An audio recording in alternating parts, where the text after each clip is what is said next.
Le slogan à l'origine des magasins du monde, c'est « du commerce, pas de l'aide ». C'est une idée qui reste moderne, c'est le moins qu'on puisse dire. C'est mettre l'environnement, le social au cœur de l'activité et pas la maximisation des profits. C'est des petits changements qui changent la vie de beaucoup de personnes, qui sont indépendants, qui sont libres. C'est un moyen, on dira, d'améliorer un petit peu le monde.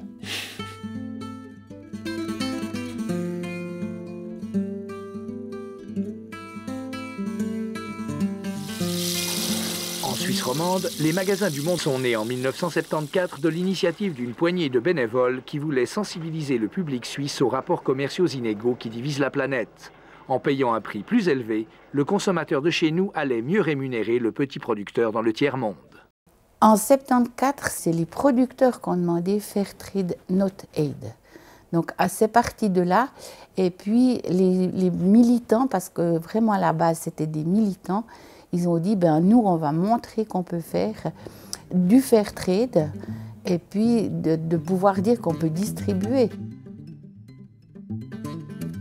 Historiquement, les magasins du monde se sont créés avec la déclaration de Berne. Donc il y avait une partie qui était un mouvement de réflexion économique sur les relations nord-sud, puis un mouvement qui était une pratique du commerce équitable. Donc c'était les deux jambes en fait d'un même corps au fond. La première fois que je suis venue au magasin de Lausanne, ce que j'ai vu, c'est un magasin avec des cajots et des paquets de café, d'autres produits à peu près cachés. Et tout le reste, c'était des tracts, des affiches, des papiers. Et j'avais l'impression qu'on avait presque honte de vendre. Ces temps-là, des premiers temps, on avait un café c'était un café Combit qui était imbuvable, totalement imbuvable. Mais les gens l'achetaient par solidarité, par esprit de solidarité. Donc on n'était pas du tout dans une logique de satisfaire le client. Ça, c'est venu avec le temps. Ce café Combit, c'était quelque chose.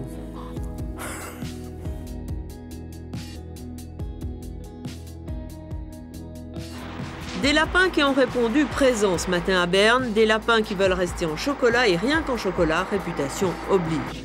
Les préoccupations des magasins du monde et de la déclaration de Berne vont évidemment au-delà de cette idée d'égratigner un mythe national. En toile de fond, les pays exportateurs de cacao, ce sont eux que les producteurs de chocolat pénaliseront en utilisant des ersatz comme l'huile de palme.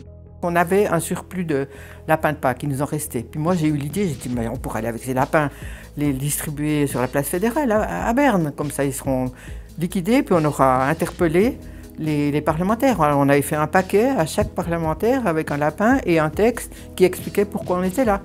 C'est les lapins, il y en avait quand même une bonne quantité. Et puis, on avait un stand, donc on expliquait. Bon, il y a Gérald là-dessus. Notre souci, c'est la justice, c'est l'équité. Évidemment, ça a un rapport avec l'environnement, mais toujours à travers cette notion de justice. Sans cela, pour nous, c'est pas suffisant. Aujourd'hui, 2 groupes de vendeurs bénévoles sont venus s'approvisionner à Sonsbo où les marchandises sont en transit. Ces marchandises, achetées à OS3, soit au service d'importation et d'information des produits venant des régions en développement, pour lui donner une fois son nom complet, se retrouveront en vente quelque part en Suisse alémanique ou romande, dans un des nombreux magasins du monde qui se sont créés ces dernières années. Autre possibilité, comme ici, ces produits du tiers-monde iront au-devant des consommateurs, comme à Bienne, sur le marché du samedi matin. Pour moi, à la base, on n'est pas là pour vendre. D'après moi, c'est pas ce qu'on vend au magasin du monde qui va faire vivre le Sud. Par contre, le rôle qu'on a, c'est de sensibiliser. Et la vente est un moyen de sensibiliser. Les magasins ne suffisent pas en eux-mêmes, il faut vraiment sortir effectivement à la rencontre de la population pour aller informer. Donc expliquer à la population ce qui se passe dans les pays du Sud et comment nous, on peut les aider ici. Le marché, c'est là qu'on a réussi à atteindre les gens. C'est là que les gens passent, c'est là que les gens sont. Alors on essaye d'aller vers les gens. Et c'est bénévole ce que vous faites ici? Ce que nous faisons, c'est bénévole, oui.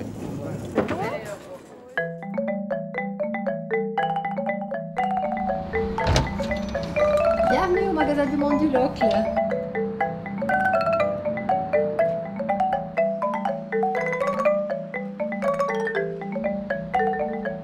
Quand j'ai eu du temps de libre, je me suis dit que j'allais le donner à quelque chose qui me tenait à cœur.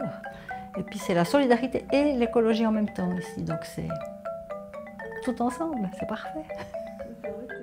Quand on s'investit bénévolement, ça veut dire qu'on doit y trouver du plaisir, ça veut dire qu'on doit y trouver du sens. Alors que dans un métier où on est payé, on peut le faire juste pour gagner de l'argent sans rien d'autre. On est rémunéré par le plaisir des gens quand ils viennent acheter quelque chose, ou bien qu'ils sont contents. Ça, je trouve que le sourire des personnes, ça n'a pas de prix. C'est beau, hein? Enfin, moi, j'aime bien. Moi, devant chaque article, je suis chaque fois émerveillée. Ça me motive tellement de savoir que des petits artisans, des petits producteurs peuvent vivre mieux avec notre action et notre participation à leur travail. Et ça me motivait à fond. Je m'y suis engagé pratiquement de façon, je peux dire, obsessionnelle, quoi.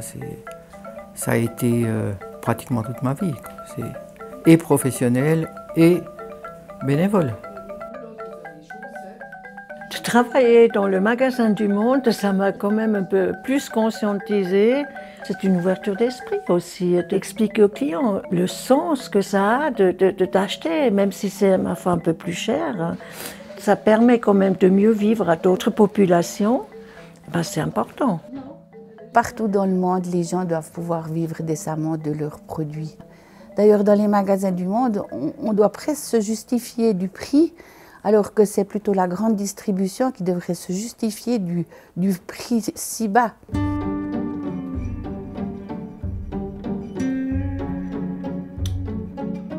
Le commerce équitable, à l'origine, il a été créé pour pallier les injustices qui étaient faites aux pays producteurs de matières premières, dans la mesure où les pays du Nord venaient leur acheter à bas prix leurs matières premières, et eux ne pouvaient pas en vivre dignement.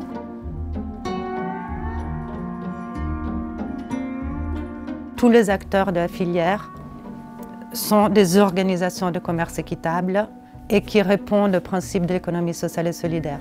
C'est-à-dire qu'on a une certification organisation, que ce soit le producteur, l'importateur ou le magasin, où on doit respecter une série de principes de lucrativité limitée, de gestion participative et pratiquer le commerce équitable dans toutes nos activités.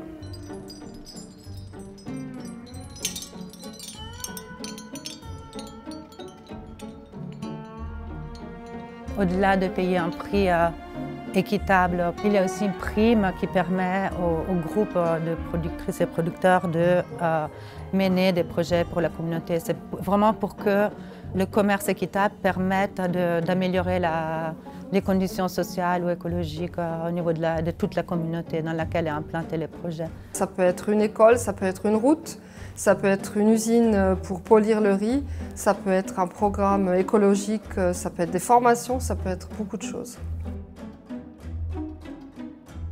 Il s'agit de femmes, d'hommes, d'enfants qui se développent différemment, qui vivent dans la paix. Je pense que c'est ça la plus grande différence aussi, à part le côté commercial et le côté social, c'est de pouvoir vivre en paix, calmement, de ne pas se faire de soucis. Est-ce que l'année prochaine on survit ou on ne survit pas? Parce que le commerce équitable s'inscrit dans la longévité, dans le long terme. Tout le fer Afrique, c'est fait sur place au Ghana, y compris les gens malades. On travaille avec un peu plus de 200 partenaires. Je pense que le plus ancien qui s'inscrit dans un jubilé de 50 ans, c'est avec la KCU, donc de la Tanzanie. Et c'est un partenaire avec lequel on travaille depuis les années 70. Donc ça, c'est vraiment un partenariat de très long terme. Ensuite vient El Seibo, depuis plus de 30 ans, donc c'était 91. Et je pense que le plus impressionnant, c'est de voir leur développement. Par exemple, El Seibo, ils ont leur propre usine de chocolat, ils ne sont pas dépendants que de l'exportation, ça c'est très important aussi pour nous comme principe. Hoy tenemos 47 cooperativas, 1.300 familias de productores. Ensuite vient la coopérative GreenNet qui vend aussi ses produits sur place. C'est du riz thaïlandais, biologique de toute façon, équitable pour les petits paysans qui ont eu la possibilité de construire une très grande infrastructure qui permet de polir le riz sur place, ce qui est très rare, ce qui permet d'augmenter la valeur ajoutée du produit pour le groupement de petits paysans. La plupart des projets du commerce équitable pratiquent l'agroforesterie, donc ne défrichent pas les terres. Et ça, c'est très important. Ça préserve la biodiversité, l'habitat des grands singes, par exemple pour le café orang-outan.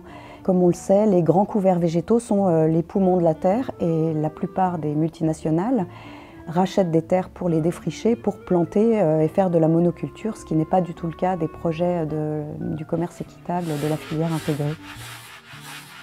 On avait eu, lors d'un anniversaire d'un de nos fournisseurs, des producteurs qui étaient venus et le producteur nous a dit « Mais si je suis là aujourd'hui devant vous, c'est grâce au commerce équitable, c'est parce que mon papa faisait du commerce équitable dans notre village. J'ai pu partir à l'université faire mes études et puis je suis revenue dans le village pour continuer l'œuvre de mon papa. » Donc ça donne la chair de poule.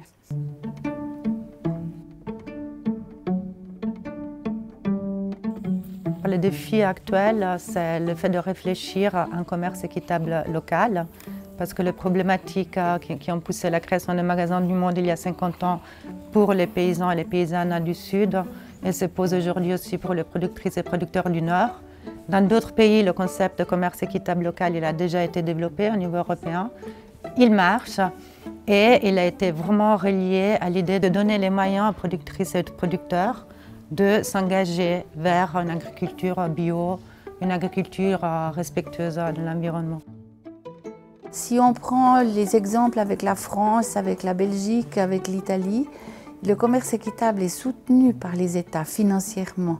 Chez nous, actuellement, il n'y a pas d'aide financière pour le commerce équitable. Et puis peut-être qu'avec un soutien de l'État, on aura une aura plus grande, une visibilité plus grande en Suisse. Je pense qu'il y a pas mal de gens qui se sont habitués aux articles alimentaires et qui reviennent pour ça. Maintenant, on a aussi les fruits de Terre Espoir. Donc, c'est toutes les 2 semaines, les gens viennent et voient en même temps ce qu'il y a. Voilà. Ça vaut la peine, à mon avis, de jeter un œil dans un magasin et de commencer peut-être avec un produit, de le tester, de réfléchir, d'échanger et de revenir et de regarder qu'est-ce qu'on peut trouver encore.